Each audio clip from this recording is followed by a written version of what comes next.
Gonna start from square one. So my name is Amanda, and I am currently taking care of a cat colony. So Rob and I were taking a drive with a couple of the dogs, just out and about seeing the scenery, because we're new to this area and we've only been here a couple months. So we're doing some driving around. I had gone I-North the day before and taken the exit above that, like in front of that, and so I was like, you know what, let's turn off and see if we can get some really nice views of the lake and get a place for the dogs to go run around. So we took a turn off the interstate. We had never been, and we decided to follow this to the right of the fork instead of left, and it got a little bumpy, and I was like, you know what, let's just keep going, let's see what's on the other side, because literally the lake was right there, like you can see it just looking down. And so as we came around the corner, there was just a bunch of cats in the middle of the road, and what they were doing is they were all like congregating, and it was mostly kittens. And there was black kittens, there was orange kittens, there was gray tabby kittens, there was just a lot of cute little kittens that were curious, and some of them looked kind of sick. So we could tell that they were hungry, they were meowing, they were chasing us around, and so we went ahead and we only had dog kibble with us. So we're like, random cat colony, there was no ear tipping, nothing, and so we just went ahead and dropped off some dog kibble, and literally they ate it up like that. It was absolutely insane. They were so hungry. There was also a couple of Bengal looking cats that were coming out, and we were just noticing that more and more cats were coming.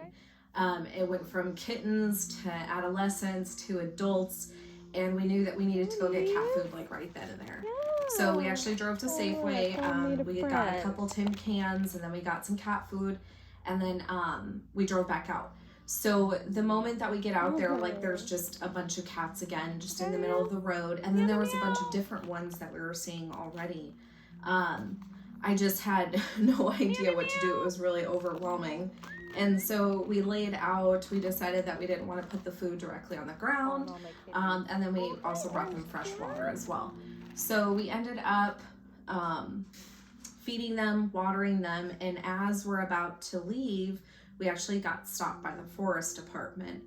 And the forest department guy, so this is actually on national forest land. So it is government run property. There's different laws than just state land or just private or versus public land. Like there's a bunch of different land stipulations. So this one is national forest. It's Shasta-Trinity National Forest.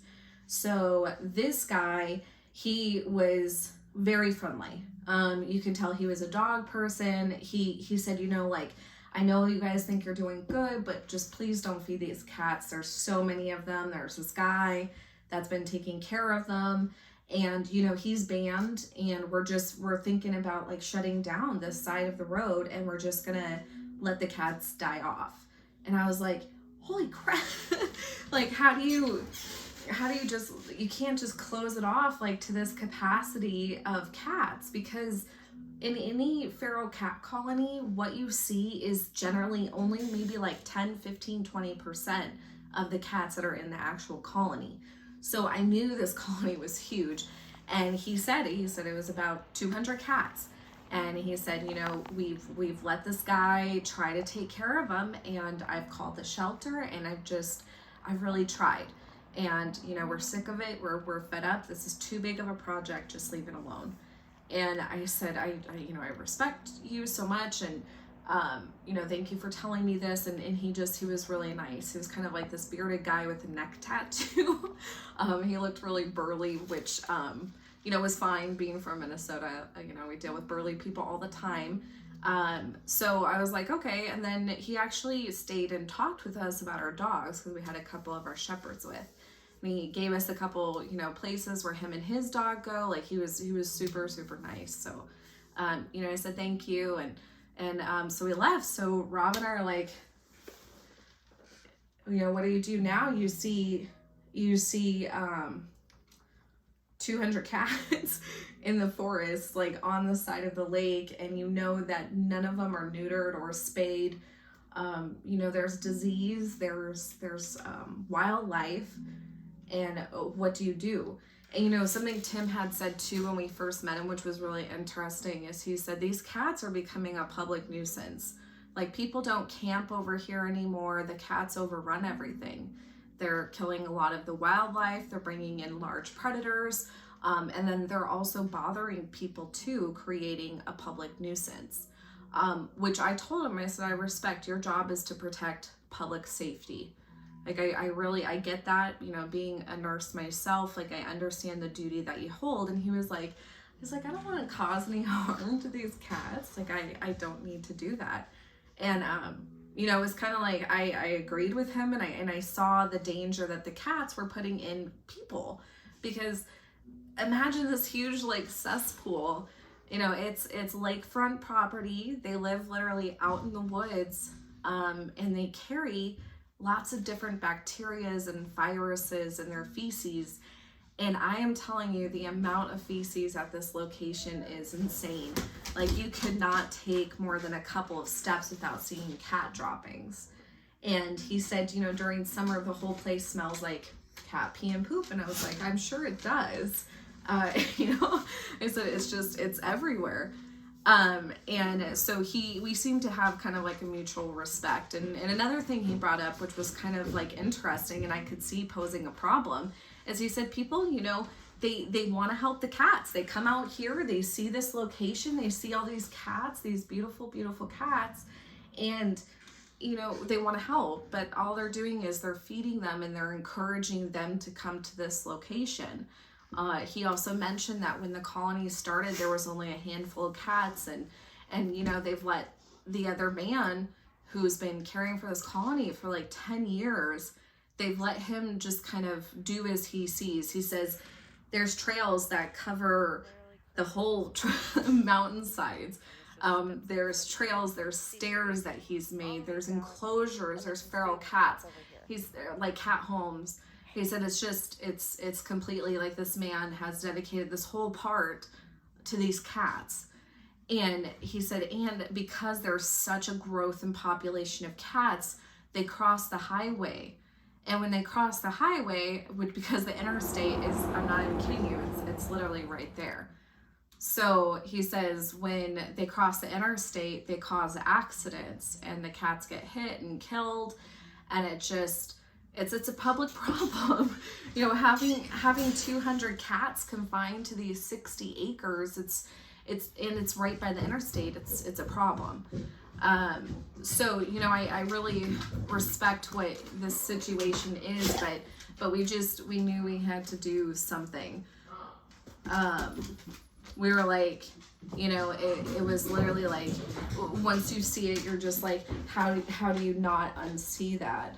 That's like 200 cats just out in the middle of the forest getting eaten or being killed. Like, it was insane. So I started Googling, and I was like, anything to find out, like, you know, who does TNR in the area? Who would know what's going on?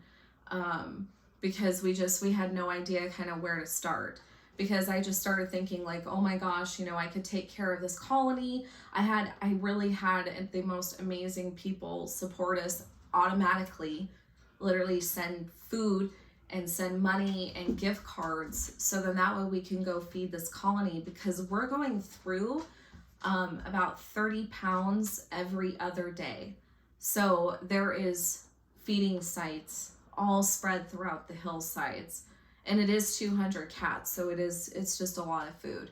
So we had people that just automatically supported us, and it really just started feeling this passion, because Rob and I both have been out of animal rescue for a couple years.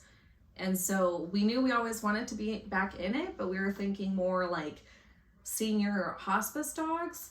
That's kind of where our passion lays, but then we just saw all of these cats. And so we had to do what we have to do for right now. So, but eventually we're going to start a senior dog, German Shepherd rescue, eventually. And it's the second day. And, you know, I had messaged a couple people the night before within the area. I called the Humane Society. You know, I just said, does anybody know about what is this colony? What is, you know, what's going on, because a feral cat colony of that size is just not very much heard of all the time. Usually if you have a feral cat colony of that size, you've been collecting cats from different colonies, or you know, it's never just naturally that much. So so we're like, you know, what's up with this? And you know, a couple people were very helpful, they were supportive, they were like, you know, they kept on telling me about this girl Sarah. They're like, oh, get a hold of Sarah, and you know, I'm gonna text Sarah and I'm gonna let Sarah know that you need to talk to her. And I'm thinking, like, who is this Sarah girl? Because she is like in everybody's mouth. Like, I call SNAP, I call the Humane Society, I called the rescue, and they're all like, get a hold of Sarah. And then I also got a hold of Lori, and Lori is a huge animal advocate in this area.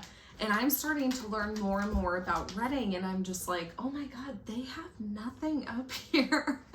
Like, they have nothing. They have a couple vets. They have, like, I think one 24-hour vet service.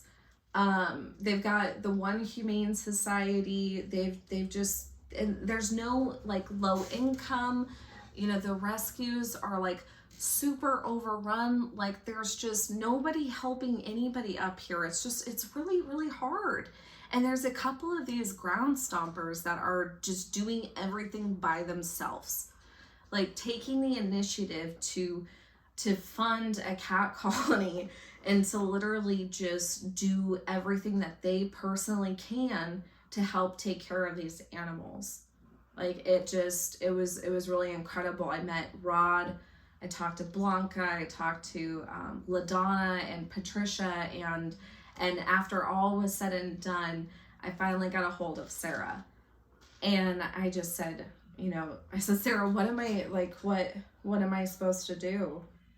And she was just like, well, let's all meet up and let's go out there. We're gonna go out there and we're gonna assess the cat colony.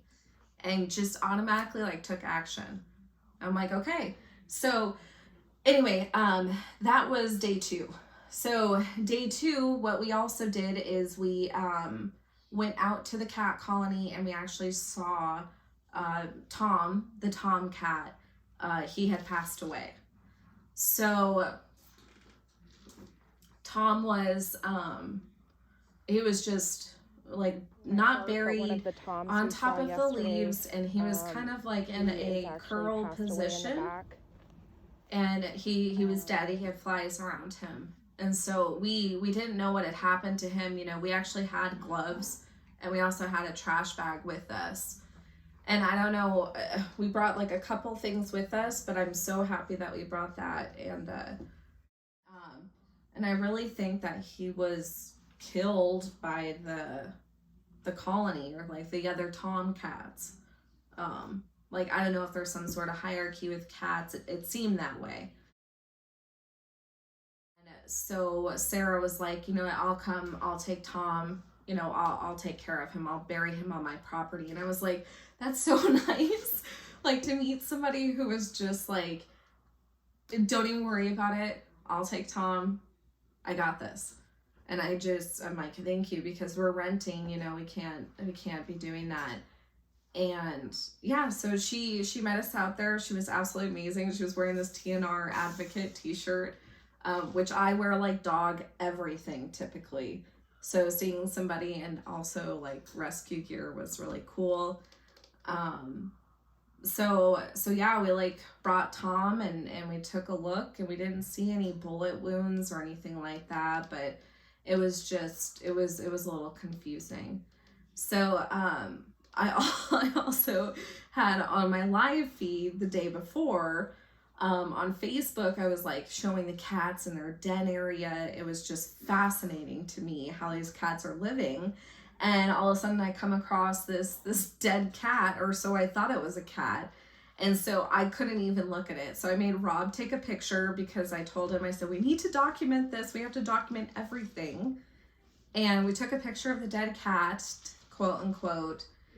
And we ended up, Sarah, when she met us out the next day, so this is day 3, Sarah met us out there, and she took Tom the tomcat, and then I went to go show her the second dead cat, and turns out it was like a skunk or badger. So, but I can't tell the difference. It literally scared me to the point I was crying. So that was kind of sad. But anyway, not a cat. So I was like, well, at least it's not a cat. Not that a skunk is any better, but it's not a cat. So we ended up from there. Sarah took that and she just was like, you know what, I can catch these kittens and I can take them in and I can get rescue connections and I can help you with this. And so I was like, you know what, if you want to help me, that would be absolutely incredible. And so she just started assembling people and she was like, okay, I'm going to get all these people to help me trap and we're going to get all the kittens and remove all them and I'm going to take them in and I'll nurture them back to health. And then we'll get them adopted and we'll get them homes. Like, it was just that easy. Like, I met this girl who was just so on board and was like, let's do it. And so I was like, okay, you know, I'm going to do my best to support this endeavor as much as I can. You know, we agreed that we were going to help caretake for the colony. So we had, at that point in time, on day 4, we committed that we were going to feed this colony every other day until, you know, there was no need for us anymore. And so we have been out every other day for the last 7 weeks now. This is week 7, feeding these cats and just watching them and like just getting together a bunch of documentation and information on how they live and where they're at and how many are there, because we see new cats every single time we're out there. It's just bizarre. So we've actually gotten to the point now when we've come, we make our certain noises and then they just start to come. You know, they know it's feeding time. They're excited to see us. You know, they're getting more comfortable like each time. It's been a big treat for us to have got to know them so far and got to love them. We have had some losses, which has been really sad for us. We've also had some like new little kittens that we've found that we've got to trap for Rob's first time. So that was really awesome. We've also, you know, got to know Sarah a lot better and got to know the other caretaker who's been caring for them for the last 10 years. We've met people who have also rescued cats before us at this colony. We've also heard of people dumping at this colony. You know, it's been 17 feeding stations, 7 weeks, and just a lot of cats. Like, I would say personally, now that I know, like, I would say about maybe 250. But that's just me. We still see them all the time. So anyway, thank you for listening. I will go on from day 4 next time.